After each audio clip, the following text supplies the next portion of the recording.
വാർത്തകളിലേക്ക്. ക്ഷീര കർഷകർക്കായി നൂതനമായ വിവിധ പദ്ധതികൾ നടപ്പാക്കുമെന്ന് ക്ഷീരവികസന മൃഗസംരക്ഷണ വകുപ്പ് മന്ത്രി ജെ ചിഞ്ചുറാണി.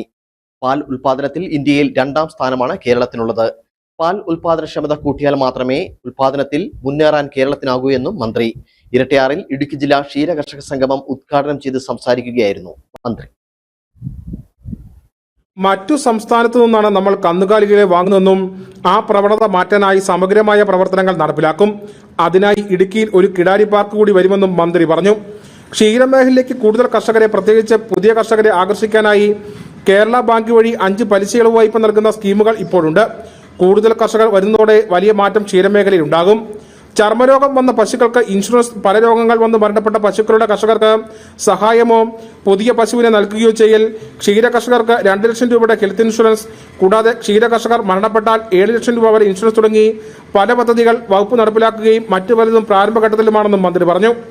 അതിദാരിദ്ര്യത്തിൽപ്പെട്ട ക്ഷീരമേഖലയിലേക്ക് കടന്നുവരാൻ താല്പര്യമുള്ളവർക്ക് 1 ലക്ഷം രൂപ വരെ വായ്പ നൽകുമെന്നും പാൽ വില വർദ്ധിപ്പിക്കുവാൻ തീരുമാനമുണ്ടെന്നും ക്ഷീര കർഷകരുടെ അഭ്യസ്തവിദ്യരായ കുട്ടികൾക്ക് മിൽമയിൽ ജോലി ലഭിക്കാനുള്ള സംവിധാനം നടപ്പിലാക്കാൻ പോകുകയാണെന്നും മന്ത്രി കൂട്ടിച്ചേർത്തു.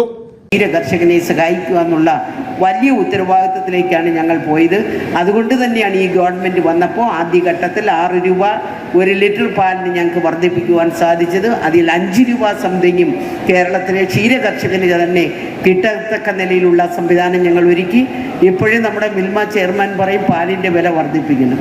ശരിയാണ്, കേരളത്തിലാണ് ഏറ്റവും കൂടുതൽ പാലിന് വില കൊടുക്കുന്ന ഒരു സംസ്ഥാനം എന്നുണ്ടെങ്കിലും നമുക്കറിയാം പലപ്പോഴും ക്ഷീര കർഷകൻ്റെ ബുദ്ധിമുട്ട് മനസ്സിലാക്കുന്ന ഒരു ഗവൺമെൻറ്റാണ് ഇവിടെ ഉള്ളത്.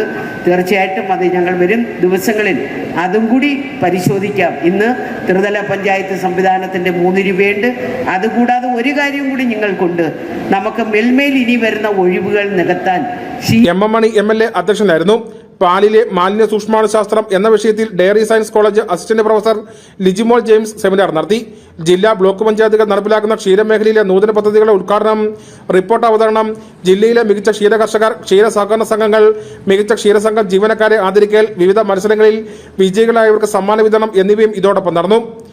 Irattayar Nankuthotty APCOS president Jayan K സ്വാഗതം ആശംസിച്ച പരിപാടിയിൽ Idukki block panchayat president Dolly Sunil, Kattappana municipal chairperson Beena Tomy, Irattayar ഗ്രാമപഞ്ചായത്ത് പ്രസിഡന്റ് ആനന്ദ സുനിൽകുമാർ, കൊന്തടി ഗ്രാമപഞ്ചായത്ത് president Ramya Ranish, Kattappana block panchayat vice president Kusuma Satheesh, Elamdesam block vice president Giji Surendran, ക്ഷീരവികസന വകുപ്പ് ഡയറക്ടർ ശാലിനി ഗോപിനാഥ്, എറണാകുളം മിൽമ മേഖലാ യൂണിയൻ ബോർഡ് മെമ്പർമാരായ Paul Mathew, Johnson K, Ajesh Mohanan, KS MSA സംസ്ഥാന president PR Saleem, vice president Sunny തെങ്കുമ്പള്ളി, ജില്ലാ പ്രസിഡന്റ് സോണി ചൊള്ളാമഠം തുടങ്ങി ജില്ലയിലെ ത്രിതല പഞ്ചായത്തുകളുടെ പ്രസിഡന്റുമാർ, വിവിധ സഹകരണ സംഘങ്ങൾ, ജനപ്രതിനിധികൾ, ക്ഷീരവകുപ്പ് ഉദ്യോഗസ്ഥർ എന്നിവർ ചടങ്ങിൽ പങ്കെടുത്തു. News bureau Kattappana.